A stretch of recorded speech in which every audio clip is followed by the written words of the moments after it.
नमस्कार। मैं सुनीता कथा मंथन में आप सबका स्वागत करती हूँ। कथा मंथन में आज सुनिए मुंशी प्रेमचंद जी की कहानी यह भी नशा वह भी नशा। होली के दिन राय साहब पंडित घसीटे लाल की बाहरदरी में भंग छन रही थी कि सहसा मालूम हुआ जिलाधीश मिस्टर बुल आ रहे हैं। बुल साहब बहुत ही मिलनसार आदमी थे और अभी हाल ही में विलायत से आए थे। भारतीय रीति नीति के जिज्ञासु थे। बहुधा मेले ठोले में भी जाया करते थे। शायद इस विषय पर कोई बड़ी किताब लिख रहे थे। उनकी खबर पाते ही यहाँ बड़ी खलबली मच गई। सब के सब नंग धड़ंग मूसर चंद बने भांग छान रहे थे। अरे कौन जानता था कि इस वक्त साहब आएंगे। फुर से भागे, कोई ऊपर जा छिपा, कोई घर में भागा, पर बेचारे राय साहब जहाँ के तहाँ निश्चल बैठे रह गए। आधा घंटे में तो आप कांप कर उठते थे और घंटे भर में एक कदम रखते थे।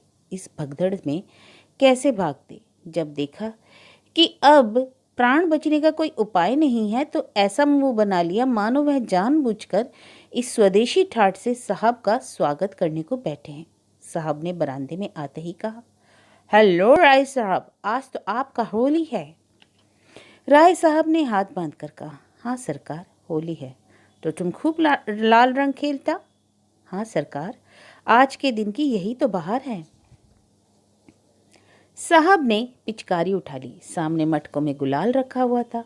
बुल ने पिचकारी भरकर पंडित जी के मुंह पर छोड़ दी तो पंडित जी नहीं उठे। धन्य भाग, कैसे यह सौभाग्य प्राप्त हो सकता है। वाह रे हकीम, इसे प्रजा वात्सल्य ही तो कहते हैं। आह, इस वक्त सेठ जोखन राम होते तो दिखा देते कि यहाँ जिला में अफसर कितनी कृपा करते हैं। बताएं आकर कि उन पर किसी गोरे ने भी पिचकारी छोड़ी है। जिलाधीश का कहना ही क्या, यह पूर्व तपस्या का तो फल ही है और कुछ नहीं। कोई पहले 1 सहस्र वर्ष तपस्या करे तब यह परम पद पा सकता है। हाथ जोड़कर बोले, धर्म अवतार, आज जीवन सफल हो गया। जब सरकार ने होली खेली है तो मुझे भी हुक्म मिले कि अपने हृदय की अभिलाषा पूरी कर लूं। यह कहकर राय साहब ने गुलाल का एक टीका साहब के माथे पर लगा दिया। बुल, इस बड़े बर्तन में क्या रखा है राय साहब? सरकार, यह भंग है, बहुत विधि पूर्वक बनाई गई है हुजूर। राय साहब ने कहा, और इसके पीने से क्या होगा? हुजूर की आंखें खुल जाएंगी। बड़ी विलक्षण वस्तु है सरकार। तो हम भी पिएगा। राय साहब को जान पड़ा मानो स्वर्ग के द्वार खुल गए और वह पुष्पक विमान पर बैठे ऊपर उड़े चले जा रहे हैं। ग्लास तो साहब को देना उचित ना था, पर कुल्हड़ में देते संकोच होता। आखिर बहुत ऊंच नीच सोचकर ग्लास में भंग उड़ेली और साहब को दी। साहब पी गए। मारे सुगंध के चित्त प्रसन्न हो गया उनका। दूसरे दिन राय साहब इस मुलाकात का जवाब देने चले। प्रातःकाल ज्योतिषी से मुहूर्त पूछा। पहर रात गए साइत बनती थी, अतएव दिन भर खूब तैयारियां की। ठीक समय पर चले। साहब उस समय भोजन कर रहे थे। खबर पाते ही सलाम दिया। राय साहब अंदर गए तो शराब की दुर्गंध से नाक फटने लगी। बेचारे अंग्रेजी दवा न पीते थे, अपनी उम्र में शराब भी न छुई थी।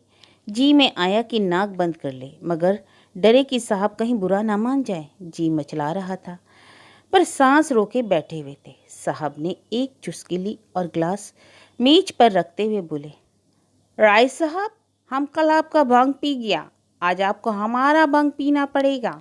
आपका भंग बहुत अच्छा था, हम बहुत सा खाना खा गया। राय साहब, हुजूर, हम लोग मदिरा हाथ से भी नहीं छूते। हमारे शास्त्रों में इसका छूना पाप कहा गया है।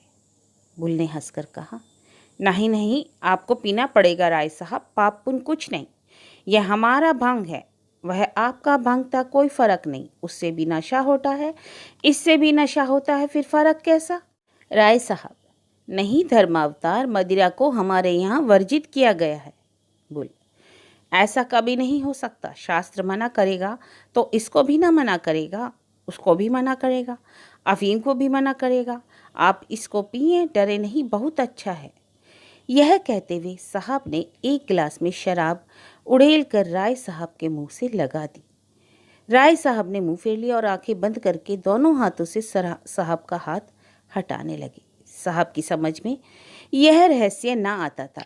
वह यही समझ रहे थे कि यह डर के मारे नहीं पी रहे हैं। अपने मजबूत हाथों से राय साहब की गर्दन पकड़ी और ग्लास मुंह की तरफ बढ़ाया। राय साहब को अब क्रोध आ गया। साहब खातिर में से सब कुछ कर सकते थे पर धर्म तो नहीं छोड़ सकते थे। और जरा अब वह कठोर स्वर में बोले, हुजूर, हम वैष्णव हैं, हम इसे छूना भी पाप समझते हैं। राय साहब इसके आगे और कुछ ना कह सके। मारे आवेश के कंठ अवरोध हो गया। एक क्षण बाद जरा स्वर को संयत करके फिर बोले, हुजूर, भांग पवित्र वस्तु है।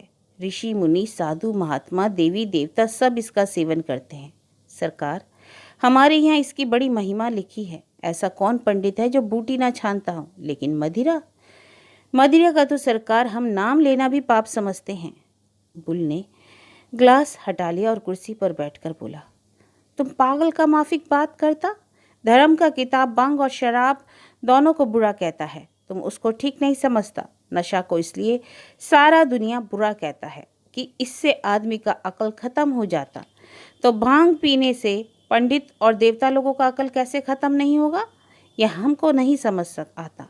तुम्हारा पंडित लोग भांग पीकर राक्षस क्यों नहीं होता। हम समझता है कि तुम्हारा पंडित लोग भांग पीकर खत्म हो गया है, तभी तो कहता है यह अछूत है, यह नापाक है, रोटी नहीं खाएगा, मिठाई खाएगा।